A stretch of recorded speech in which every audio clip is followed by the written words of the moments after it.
The first thing I saw was the red light spinning across the hood of my grandfather's truck.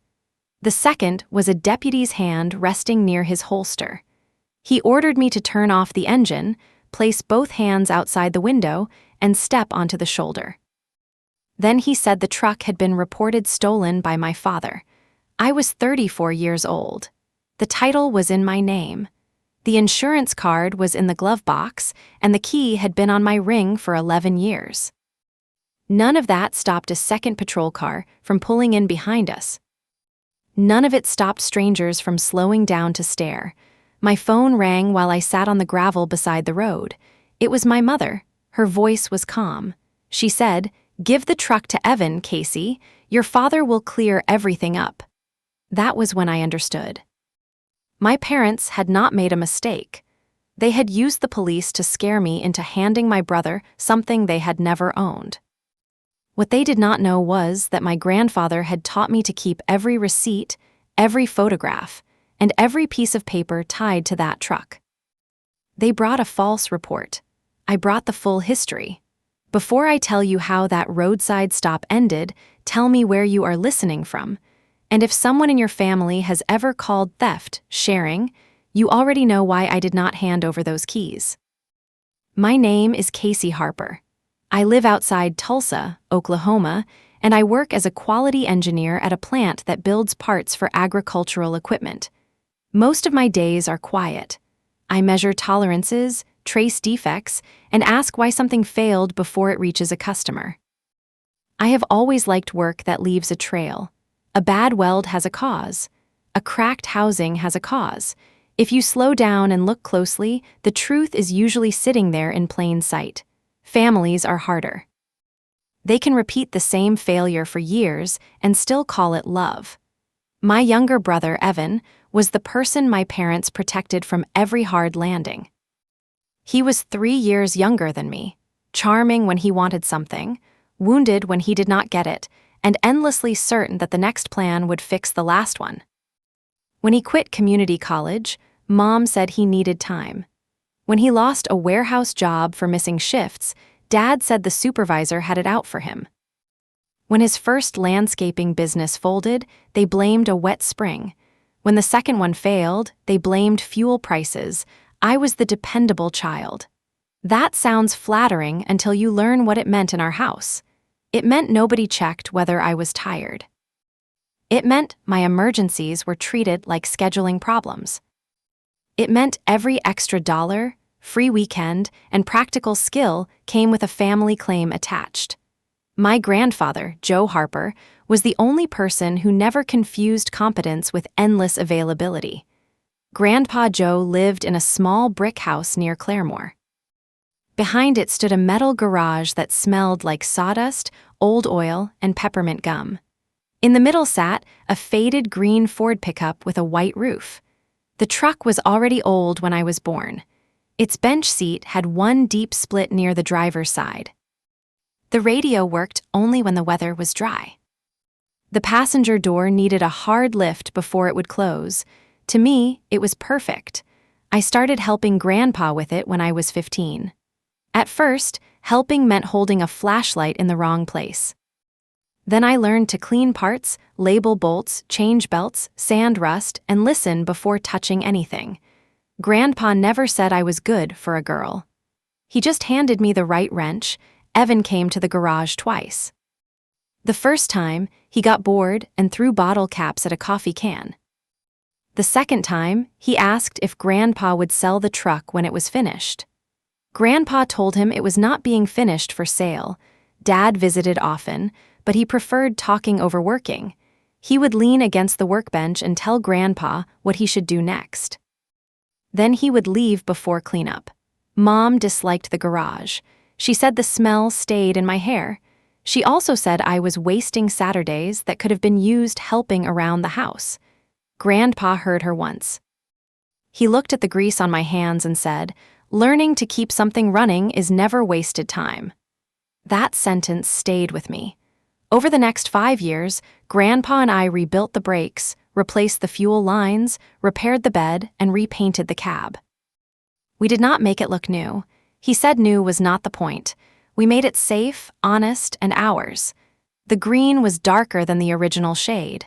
The white roof carried one faint ripple we could never smooth out.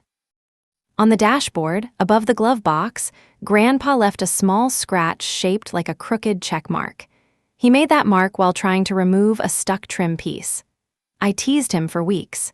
He said every good machine needed proof that a human had touched it. When I graduated from college, Grandpa let me drive the truck to the ceremony. Mom wanted me in her sedan because the truck looked too country for photographs. Grandpa polished the hood anyway. He stood beside me in the parking lot, wearing his only dark suit. He put one hand on the roof and said, "You did the work. You get to drive what you built." There are moments that feel ordinary while they happen. Later, they become a room you return to when the rest of life gets loud. That graduation morning became one of those rooms for me. Grandpa's health began to fail 2 years later.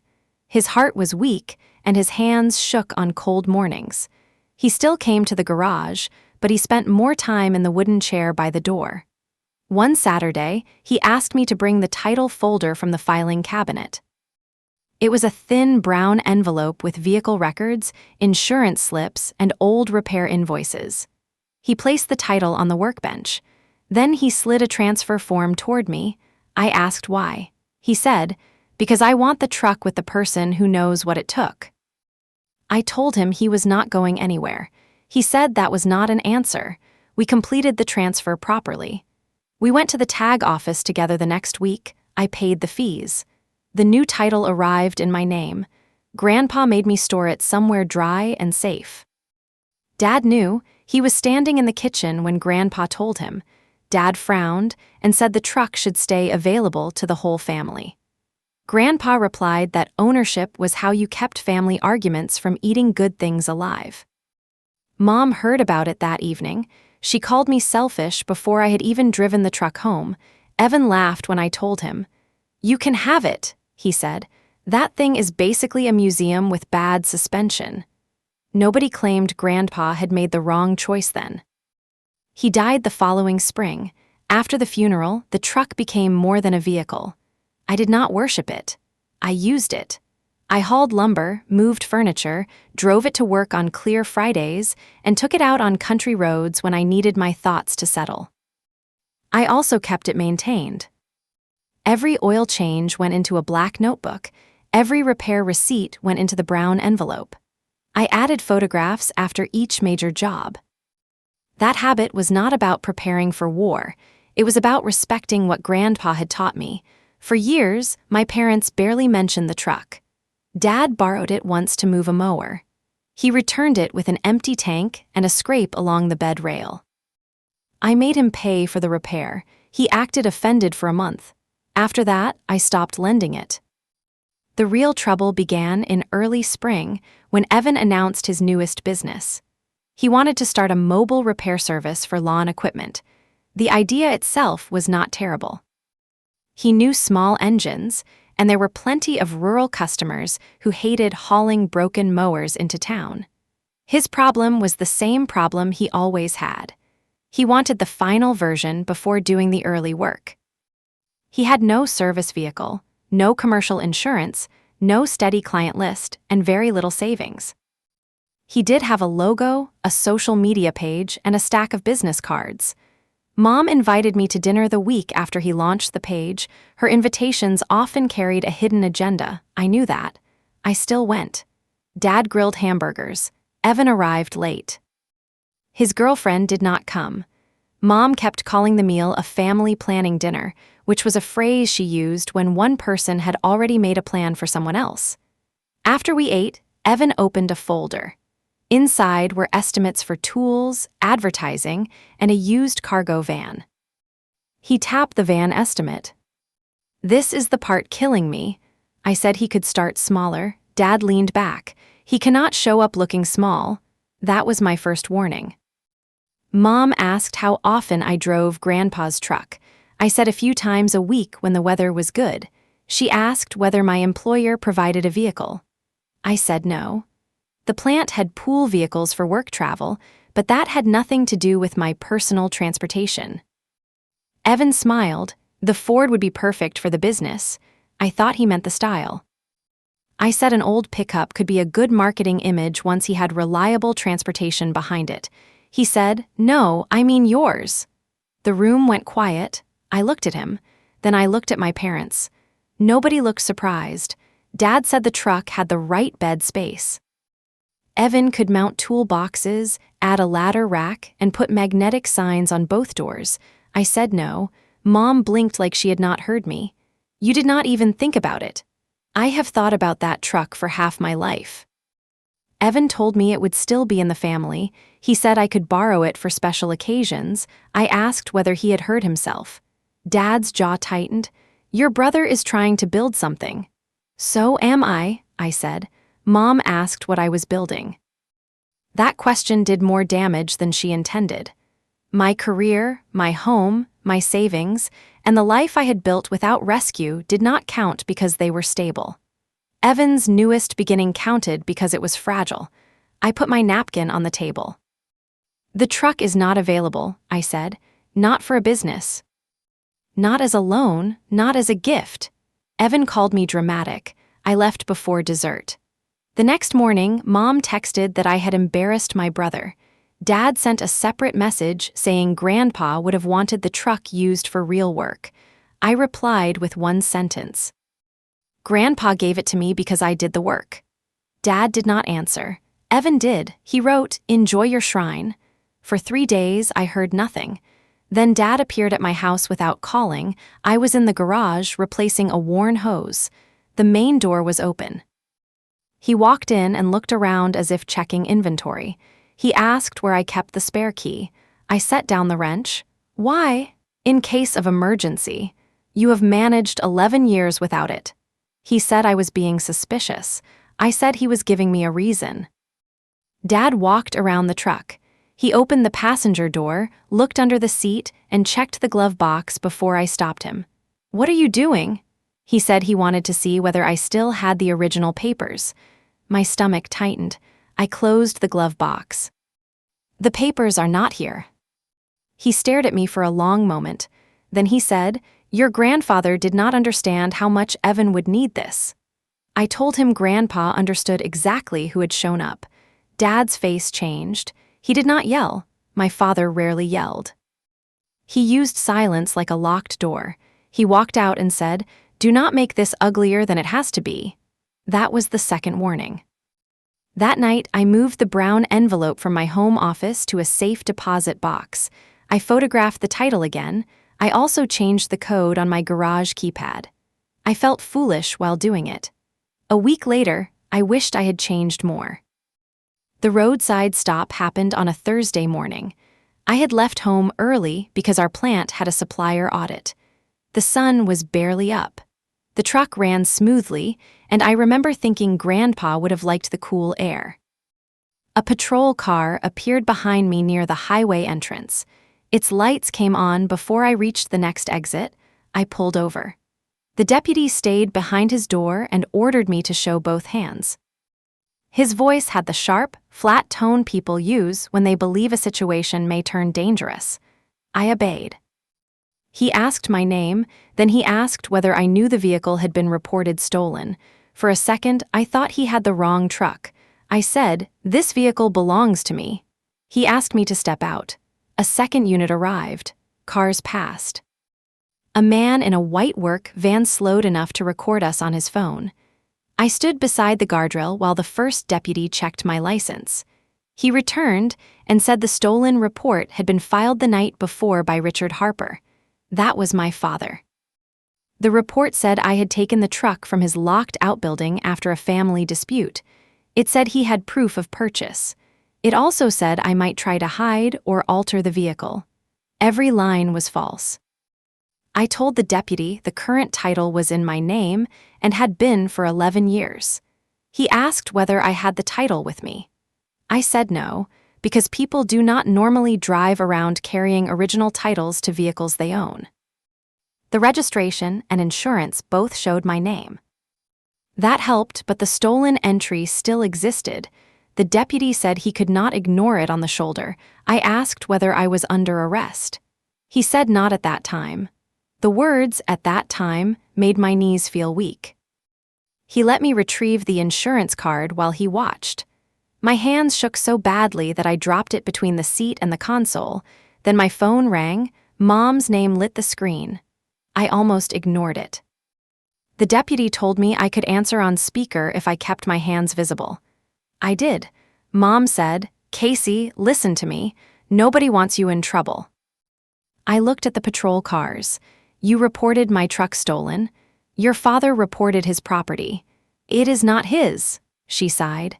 This can end right now. Tell the officer you misunderstood, give the truck to Evan, and your father will clear it up. The deputy's eyes moved toward the phone. I asked her to repeat herself. She said, "Do not play games with me." I asked whether she knew Dad had filed the report. She said the family had tried every reasonable option.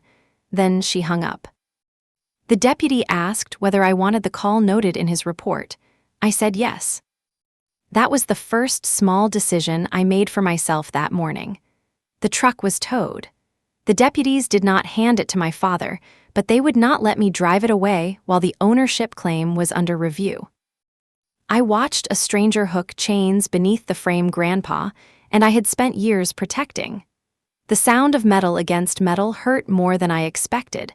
A coworker named Marisol picked me up. She had worked beside me for 6 years and knew the truck's history. She did not ask whether I was sure my parents had done it. She asked what documents I needed. That difference mattered. At the plant, I explained enough to my manager to move the supplier meeting. He did not punish me, but I saw the concern on his face when I said, "Stolen vehicle report." A false accusation does not stay neatly inside a family. It walks into your job. It sits beside your name. It makes ordinary people wonder what part of the story they have not heard. At lunch, I called the sheriff's office and reached the investigator assigned to the report. Her name was Detective Lena Ortiz. She asked me to email copies of the registration, insurance, and any transfer records. I sent everything I had on my phone. Then I drove to the bank with Marisol and opened the safe deposit box. The brown envelope was exactly where I had left it. Inside was the title showing me as the owner. Behind it was the transfer receipt from the tag office, dated 11 years earlier. There were repair invoices in my name, insurance renewals, tax receipts, and photographs of Grandpa and me working on the truck. One photograph showed us holding the new plate after the title transfer. Grandpa was grinning. Dad stood in the background. I had forgotten he was in that picture. Marisol pointed at him, so he knew. He always knew. I scanned every page at the bank. Detective Ortiz called before I finished. She said my father had given the reporting deputy a handwritten bill of sale. It claimed Grandpa sold the truck to Dad several years before transferring the title to me. The paper carried Grandpa's name. I asked to see it. She said she could not send the evidence immediately, but I could review it during an interview. Then she asked a careful question. "Do you believe your father created a false document?" I stared at Grandpa's real signature on the transfer form. "Yes." Saying it aloud changed the shape of the problem. This was no longer a cruel family bluff. It was a false report supported by a false paper. Marisol sat beside me in the bank's tiny conference room. She reached across the table and covered my hand. I had spent years believing my parents would take advantage of me if I let them. I had never believed they would try to make the law take something for them. That evening, Evan came to my house. He knocked hard enough to shake the glass. I did not open the door. I spoke through the camera. He said I had ruined his launch week. I asked how my truck had anything to do with his launch. He looked straight into the camera. "Because everyone knows it was supposed to be mine." "Who is everyone?" "Mom, Dad, me." "Grandpa knew it was mine." Evan told me Grandpa had been confused near the end. That was a new lie. Grandpa had completed the transfer long before his final illness. He had driven to the tag office with me. He had joked with the clerk. He had corrected my address when I left off the apartment number. I asked Evan whether he knew about the police report. He looked away. That was enough. You knew. I knew Dad was going to put pressure on you, police pressure. He said you would never listen otherwise. I asked whether Evan had seen the bill of sale. He said no. Then he added, just transfer it, Casey. Dad can tell them it was a misunderstanding. A misunderstanding. My father had described me breaking into a locked building. My mother had tried to negotiate while I stood beside 2 patrol cars. My brother wanted the benefit without touching the method. I said, leave my property. He called me selfish again. I saved the camera recording. Then I sat on the kitchen floor until my breathing slowed. Detective Ortiz interviewed me the next morning. Her office was small and too cold.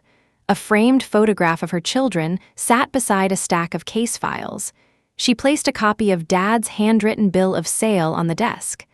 I knew it was false before I read the first line. Grandpa never called the truck the green Ford. In his records, he used the full make and vehicle identification number. He was precise about machines. The paper said Dad had paid cash. It did not name an amount. It had no date beside the signature. The witness line carried Mom's name. Grandpa's signature looked close from a distance. Up close, the letters were too slow. The final stroke leaned the wrong way. I felt sick. Detective Ortiz asked whether I recognized the paper. I said it came from a yellow legal pad Dad kept beside his home phone. She asked whether Grandpa had ever discussed selling the truck to him. No. Did your father contribute to the restoration? He bought 1 battery. Grandpa paid him back. Did your father store the truck? No, it has been at my home for 9 years. Before that, it stayed at my apartment garage. Did you enter his outbuilding? No. She asked where the truck had been the night Dad claimed I took it. I said it had been parked at my plant during a late shift. Our security system recorded license plates at the gate. I could prove when I entered and left. That answer made her pause. Dad had chosen a date. He had not checked whether the date could answer back. I signed a statement. Detective Ortiz said the truck would remain at the tow facility until she confirmed the title record and reviewed both claims. I asked how long. She said she hoped only a few days. Storage charges were already adding up. The unfairness of paying to store my own stolen truck would have been funny in another life. Outside, Mom waited beside her sedan. I stopped walking. She had parked where she could see the office door. Her hair was smooth, her lipstick was fresh, and she held a manila envelope against her chest. What are you doing here? Trying to keep this family from being destroyed. You could have started by not filing a false report. She said Dad had panicked. Then she said he had been forced. Then she said I had forced him. The order mattered. She opened the envelope. Inside was a title transfer form with my information already typed. The buyer line listed Evan. All it needed was my signature. Mom held out a pen. I looked at her. You came to the sheriff's office with transfer papers. You can end the investigation. By giving Evan the truck, by making this right. I asked what Dad would tell the detective if I signed. She said he would explain that the family had resolved the ownership question. There had never been an ownership question. I asked whether Evan planned to pay me. Mom's mouth tightened. Grandpa gave you that truck for nothing. That is not an answer. She said the business could not afford a purchase. She also said I had a good salary and another car. I asked how much they thought the truck was worth. She said money was not the point. Money is always not the point when someone wants your property for free. I did not touch the pen. Mom lowered her voice. Your brother has already booked work. With my truck, he has made commitments. That was his choice. He used the truck in his promotional materials. I felt the ground shift. I asked her to show me. She refused. I opened Evan's business page on my phone. The main image had changed. It showed my green pickup against a field at sunset. Magnetic signs covered both doors. The logo, Red Harper Mobile Equipment Repair. The photograph had been taken outside my parents' house. I zoomed in. My truck was cleaner than it had been during Dad's mower loan years earlier. The image was old, but the signs had been added digitally. Below it, Evan had written that service calls would begin the following week. Customers had already commented. One asked whether the classic service truck would be at a farm expo that weekend. Evan replied, "Absolutely." Mom watched my face. He just needed something professional. He advertised property he does not own. He believed we would work this out. No, he believed you would make me surrender. Mom pushed the pen toward me again. I stepped back. She said, "Do you really want your father charged over a truck?" There it was. The burden moved again. Dad had filed the report, but I was now responsible for the consequences. I said, "I want the truth recorded."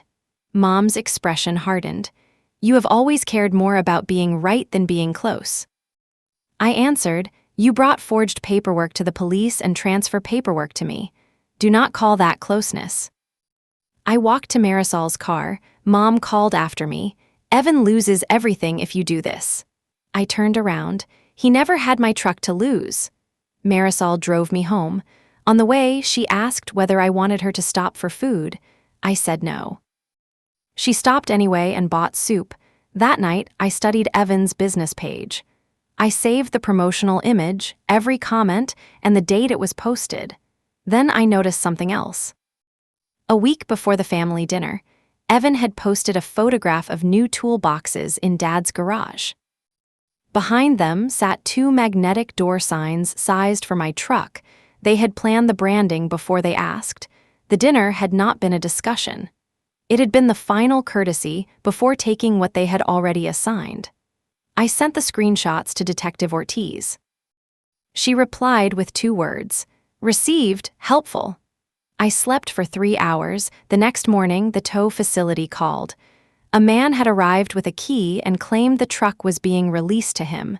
The man was my father. I reached the tow yard 20 minutes later.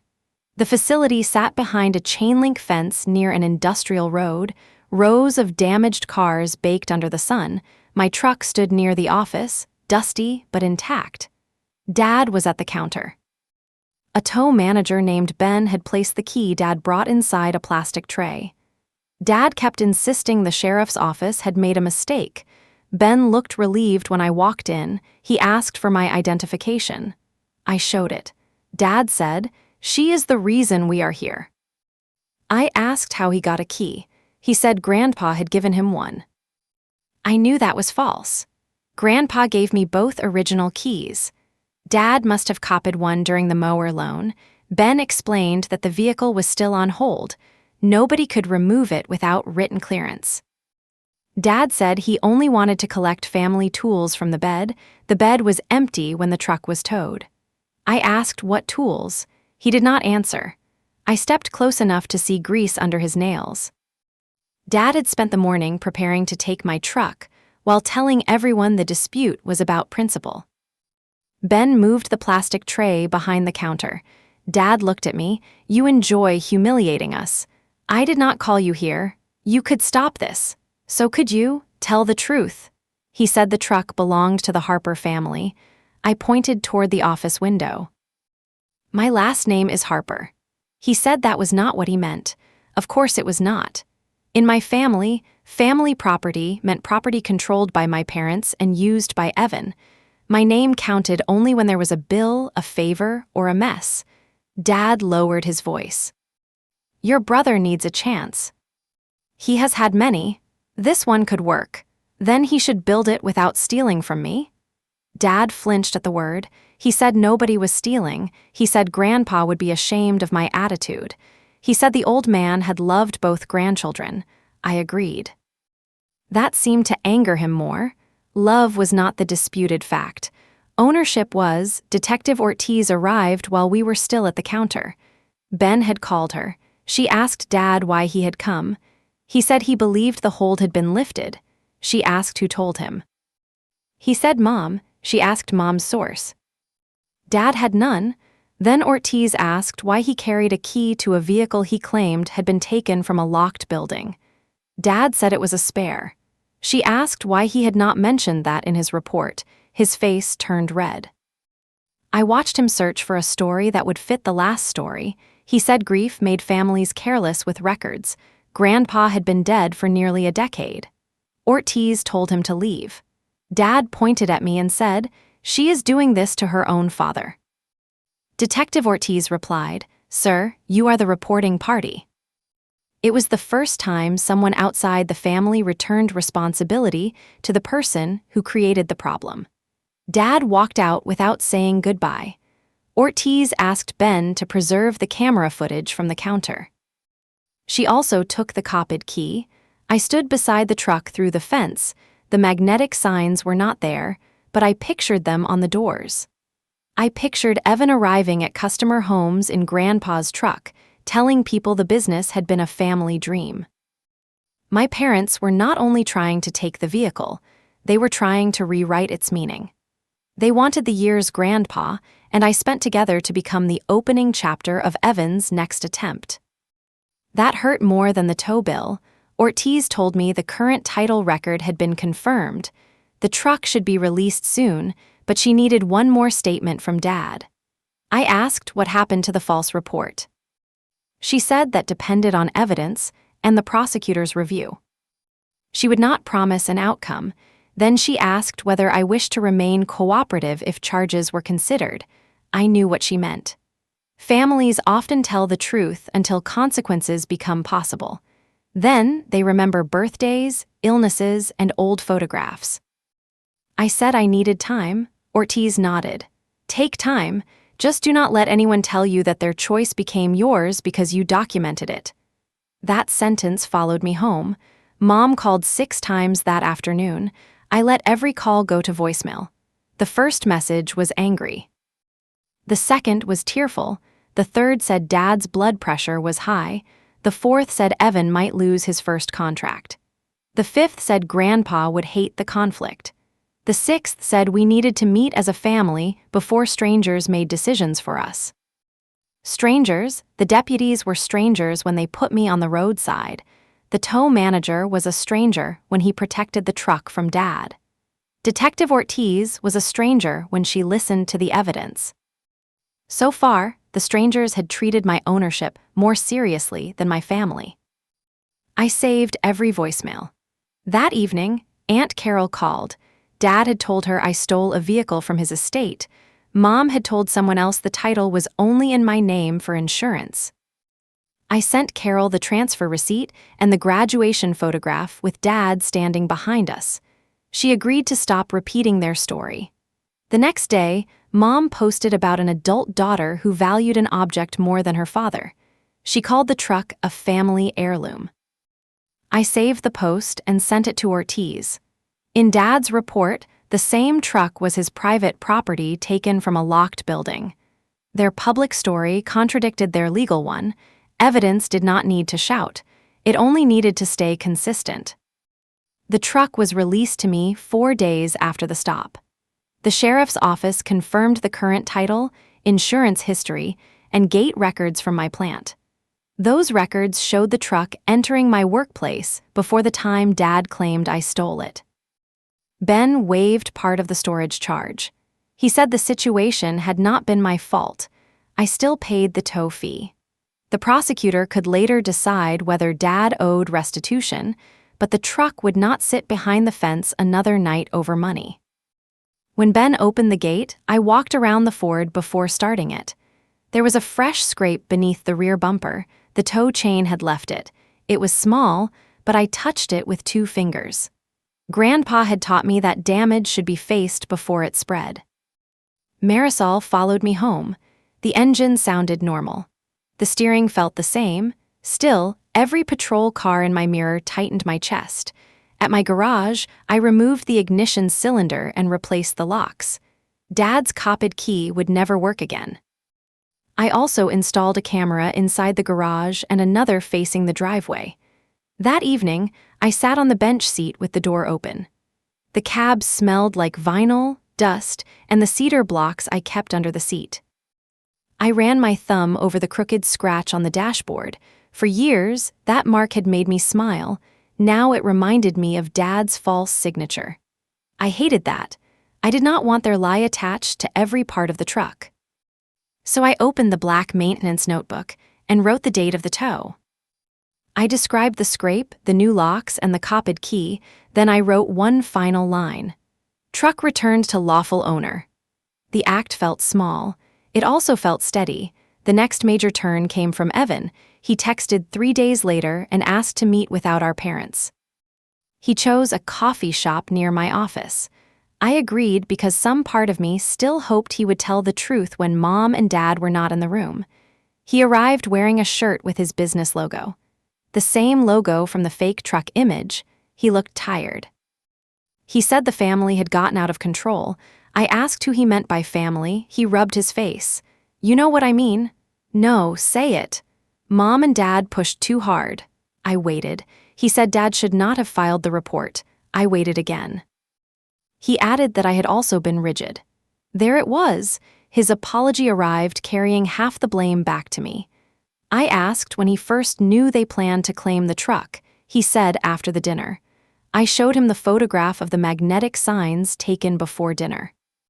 His eyes dropped. I asked again. He admitted Mom had told him not to buy a van because the Ford would be available. Did you ask me? They said Grandpa meant it for the family. You knew the title was mine. I knew your name was on it. That is what a title means. He said titles were paperwork. I said paperwork was the reason I had been released instead of arrested. People dismiss documents when the documents protect someone else. Evan opened a folder. For a moment, I thought he might have brought an apology. Instead, he showed me a service contract. A property management company had agreed to use his repair business for several apartment complexes. The contract required a service vehicle by the following Monday. He needed the truck. I almost laughed. He had asked to meet alone because he believed a deadline could do what our parents' guilt had not. He said, just let me use it for 90 days. No, I will insure it. No, I will pay you once invoices come in. No. He accused me of wanting the business to fail. I said I wanted his business to begin with something he owned. He leaned forward. Do you know how humiliating it is to tell people my sister will not support me? I looked at him. Do you know how humiliating it is to stand beside a highway while deputies decide whether your father's lie makes you a thief? He looked away. I asked whether he had told the property company the truck belonged to him. He said the contract did not list a specific vehicle. That answer was careful. I asked whether he had used the truck photograph in his proposal. He did not respond. I knew. I told him to correct every statement and image connected to my truck. I also told him not to contact my employer, customers, or neighbors about it. He said I sounded like a lawyer. I said I sounded like an owner. Before leaving, I asked whether he needed transportation or my truck's story. The truck is the brand, he said. That ended the conversation. He wanted the image and value Grandpa and I had already built. Later that day, Marisol found a new page on Evan's website. The truck image was still there. Below it, he had added a section titled 3 Generations of Harper Service. It described Grandpa as a mechanic who passed his work ethic to Dad and Evan. My name did not appear. Grandpa had repaired farm equipment for neighbors, but he was never a professional mechanic. Dad had never restored the truck. Evan had barely touched it. The business story erased the only person who had actually learned beside Grandpa. Me. I saved the page. Then I sent Evan a written demand to remove the photograph and false family history. I kept it simple. He had until the end of the day. He removed the page within an hour. Mom called immediately. She said I had threatened my brother. I said I had protected my property. She said Evan was crying. I asked whether he had cried when I was stopped. Mom said, that is different. It always was. That night, a text arrived from Dad. Drop the complaint and we will all move forward. I had not filed a separate complaint. I had answered questions in the case he created. I replied, tell the truth and we can all move forward. He did not answer. The next morning, Detective Ortiz called. Dad had completed his second interview. His story had changed. Detective Ortiz called the next morning. Dad's story had changed. At first, he said the truck had been stored in his locked outbuilding. Now he claimed he had allowed me to use it for years but never gave up ownership. When Ortiz showed him the title transfer, he said Grandpa had signed under pressure. When she showed him the graduation photograph, he said he did not remember the conversation. Then she asked about the handwritten bill of sale. Dad said Mom had found it in an old drawer. Mom had signed as the witness. Ortiz wanted to interview her. Then she told me something I did not expect. Dad's original report included a request that the truck be returned directly to Evan. Not to Dad, not to an estate, to Evan. He had written the motive into the report. At work, when a component fails, we ask why several times. Why did it crack? Why was the flaw missed? Why did the process allow it? I applied that method to my family. Dad reported the truck because I would not give it to Evan. He believed force was justified because my parents saw my no as a delay, not a decision. They believed that because every earlier boundary had eventually bent.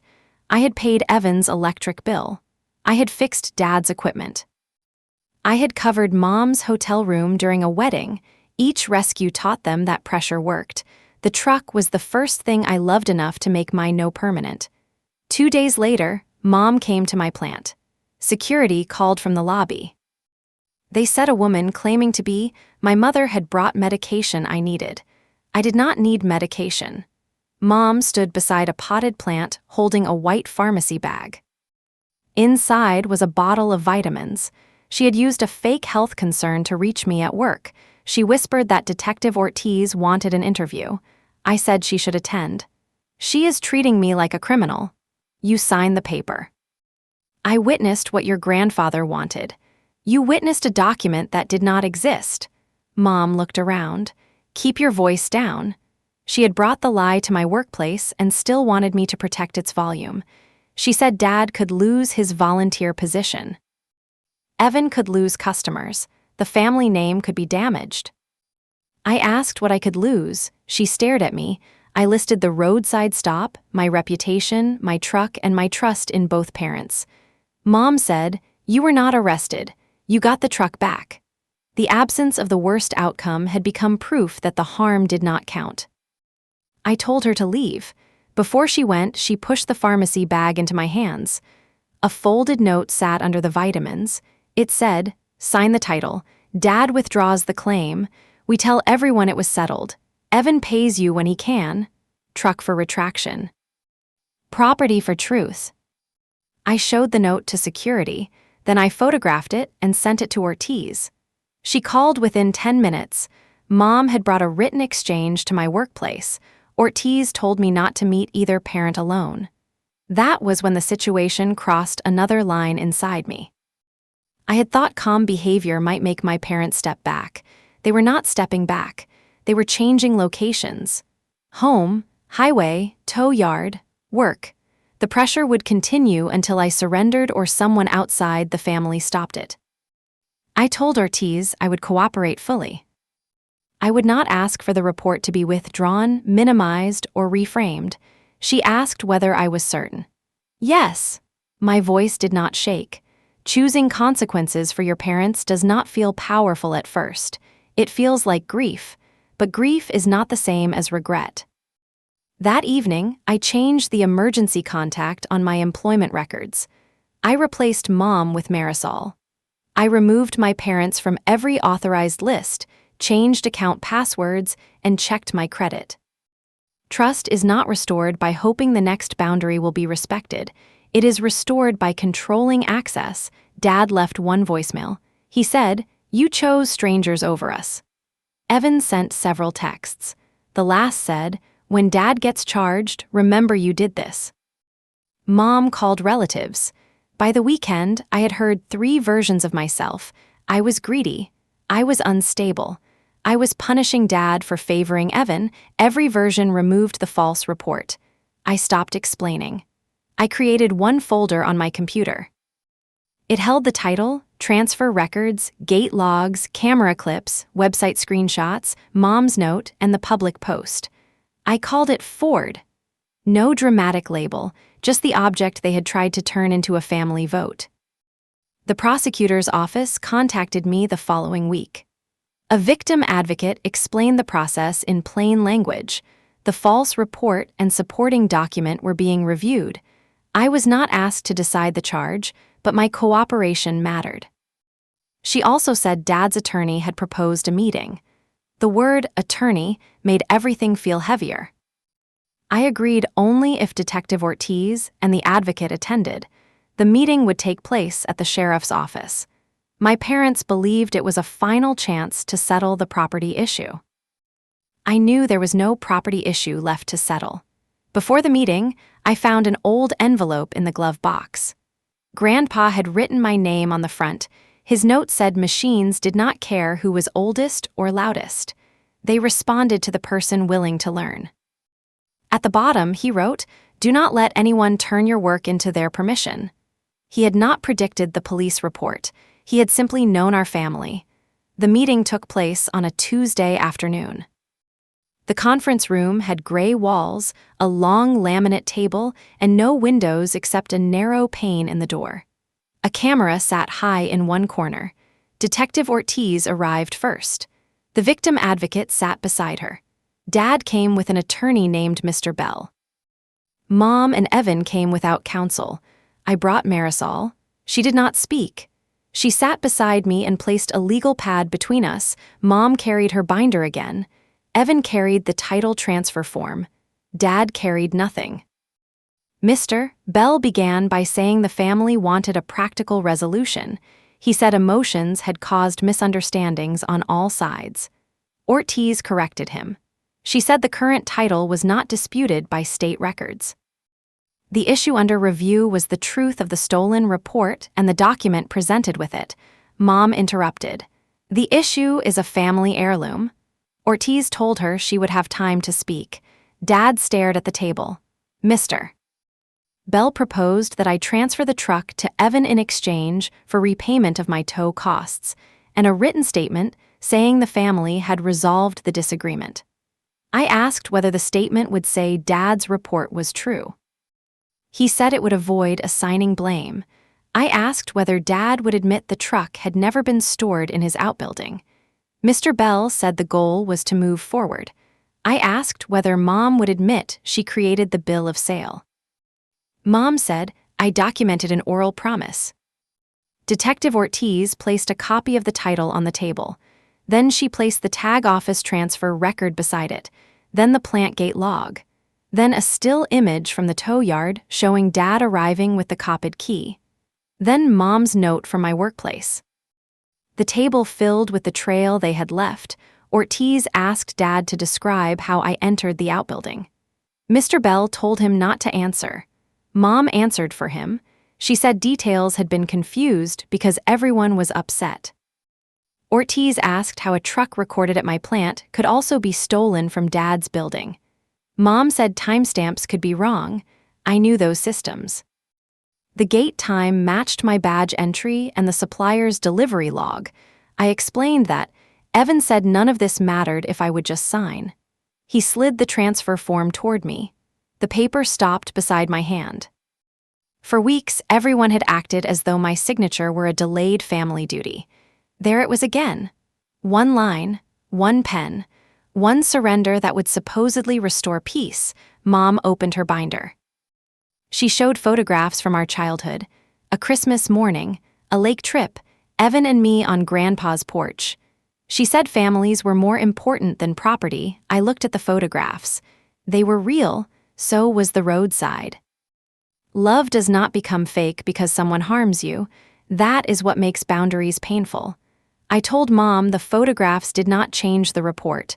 She said, "Your father made one desperate choice." I said, "He made several. He filed the report. He repeated the story. He brought a key to the tow yard. He asked me to drop the case." Dad finally spoke. "I was trying to help your brother." His voice was low. I asked, "By telling police I was a thief?" He closed his eyes.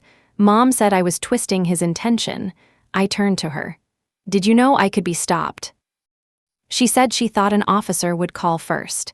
"Did you know the truck could be seized?" She said Dad told her it would create leverage. Did you create the bill of sale? Mr. Bell told her not to answer. Mom ignored him. I wrote down what your father remembered. Did Grandpa sign it? She hesitated. That pause changed the room. Then she said, your father practiced the signature. Evan pushed back from the table. Dad looked at her as if she had struck him.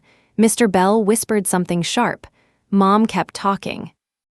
She said Dad's handwriting was too recognizable. She said the document was only meant to support the family claim until I agreed. She said nobody expected forensic review. Every sentence removed another layer of the story they had carried into the room. Detective Ortiz asked Dad whether he signed Grandpa's name. His attorney told him to remain silent. Dad did. Mom looked around, confused by the damage of her own honesty. Then she turned on me. This is what you wanted. I felt strangely calm. No, I wanted you to accept no at dinner. Evan stood. He said the truck was wasted on me compared with what it could do for his business. I asked whether his customers knew how he planned to get it. He said that was not their business. I answered, my truck became my business the moment you built your plan around it. He said he had already lost the property contract. The company discovered the vehicle image was not his and withdrew. I had not contacted them. The lie had failed under its own weight. Mom pointed at me. You could still fix that. There it was. Even after the documents, the interviews, and the admission, they still believed my role was to repair the result. She pushed the pen toward me. Sign it. Your father can say he misunderstood. Evan can work. We can stop destroying each other. I looked at the pen. Then I looked at Dad. Did you report me because you believed I stole the truck? He did not answer. I asked again. Mr. Bell shifted beside him. Dad whispered, no. The word was barely audible. Ortiz asked him to repeat it. He said, no, I knew she had it. Mom's face went pale. I asked, did you know the title was mine? Dad said yes. Did you intend the report to pressure me into transferring it? He looked at Evan. Then he said yes. The room became silent. I placed Grandpa's letter beside the transfer form. Mom reached for it. I covered it with my hand. That is not for you. She pulled back. I told them I would not transfer the truck. I would not describe the report as a misunderstanding. I would not ask the prosecutor to ignore the evidence. Dad said my name. I kept speaking. I said they could contact me only through email about legal matters. They were not allowed at my house or workplace. They had no permission to use my photographs, the truck, or Grandpa's story for Evan's business. Evan laughed bitterly. You got everything.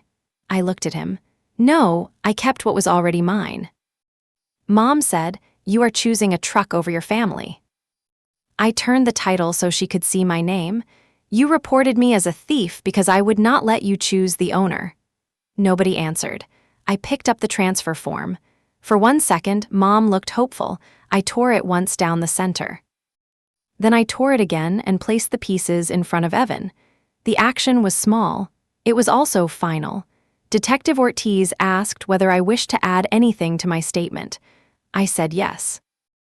I signed a short declaration confirming that I wanted the investigation to continue and that no family settlement had changed the facts. Dad watched the pen move. For weeks, my family had wanted my signature. They finally got it, just not on the paper they brought. The meeting did not end with shouting. Mom closed her binder. Evan gathered the torn transfer form.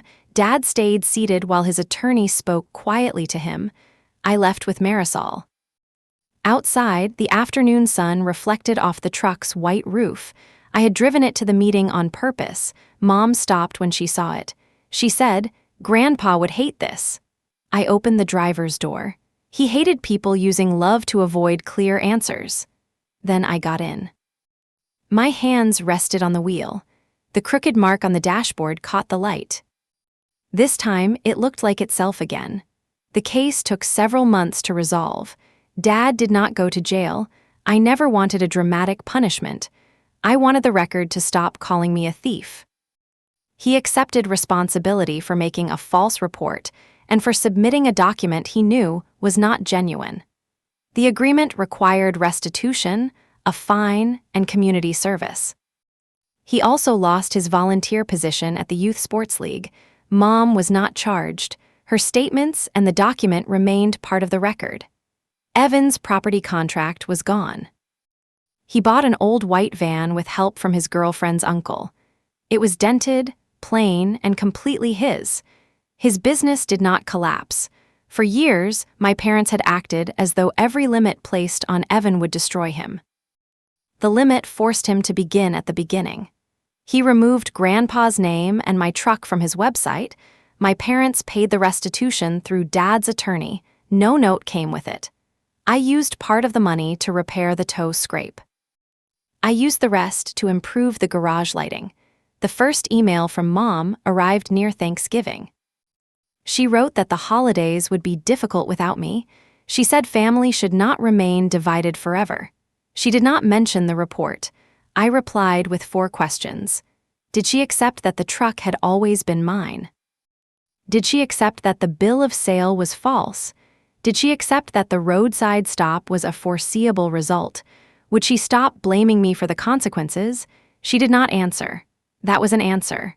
I spent Thanksgiving with Marisol's family. Her father burned the rolls. Her nieces argued over a board game. Nobody asked me to fix anything more serious than a loose cabinet hinge. It was one of the calmest holidays I had ever had. In winter, Aunt Carol brought me a cardboard box from Grandpa's house. Inside were shop manuals, a set of sockets, and a photograph of me at 16, asleep in the passenger seat with grease on my cheek. On the back, Grandpa had written, "Casey stayed until the job was done." Carol asked whether I would ever speak to my parents again. I said maybe, but not while they required forgiveness before truth. She helped me place the manuals on a shelf. By spring, I began volunteering at a community trade program for teenage girls. On my first day, a quiet student named Tessa held a flashlight in the wrong place. I almost laughed. Instead, I moved the light and showed her what to watch. She learned fast. A month later, I drove the Ford to the program. The girls asked about the paint, the bench seat, and the dashboard scratch. I told them Grandpa and I restored it together. I did not tell the police story. Not every object has to carry its worst chapter forever. Tessa asked whether she could help change the oil. I handed her the right wrench. That afternoon, Evans sent an email. It was the first message from him that did not contain a demand. He wrote, "I knew the truck was yours. I let them act like that did not matter because I wanted it." There was no but. He apologized for using the photograph and for waiting while Dad filed the report. I thanked him for saying it clearly. I also said I was not ready for a close relationship. We began with occasional emails. Months later, we met at a diner. He arrived in the white van. He paid for his own breakfast. He did not ask to drive the truck. That was progress. Dad's first honest message took almost a year. He wrote that he had treated my strength as proof that hurting me carried no real cost. He said the false report had been his choice. I replied that trust would require consistent behavior, not one letter. He answered, "I understand." I allowed one short phone call that summer. He did not mention the truck until the end. Then he said, "Take care of it." I answered, "I do." Mom never gave the same apology. She sent cards and old photographs. She wrote that she missed her daughter. Each time I asked for responsibility. Each time she moved around it. Missing access is not the same as accepting responsibility. I stopped replying. That boundary was quieter than the meeting at the sheriff's office. It was also harder. People understand a locked garage. They struggle with a locked conversation. But a boundary does not become cruel because someone dislikes standing outside it. The next summer, the community program held a fundraiser. Tessa stood beside the Ford and explained the brake system to visitors. A man asked whether the truck was for sale. Tessa answered before I could. "No, this one has an owner." Later, I sat on the tailgate and watched the sun drop behind the building. The repaired scrape was invisible unless you knew where to look. That felt right. Healing does not mean the damage never happened. It means the damage no longer controls the whole surface. Grandpa gave me a truck, but that was not the greatest gift. He taught me that care creates knowledge, and knowledge creates responsibility. My parents tried to turn that right into a family weakness. They believed love meant I would hand over the keys. They were wrong. Love can be generous, it can be patient, it can even forgive. But love without consent is not sharing, it is taking. The day Dad reported the truck stolen, I thought I was fighting to keep a vehicle. I was really fighting to make my no visible. The title proved the truck was mine. The boundary proved I was. If this story stayed with you, tell me what you would have done when that transfer form crossed the table. And remember this: being related to the owner does not make you the owner.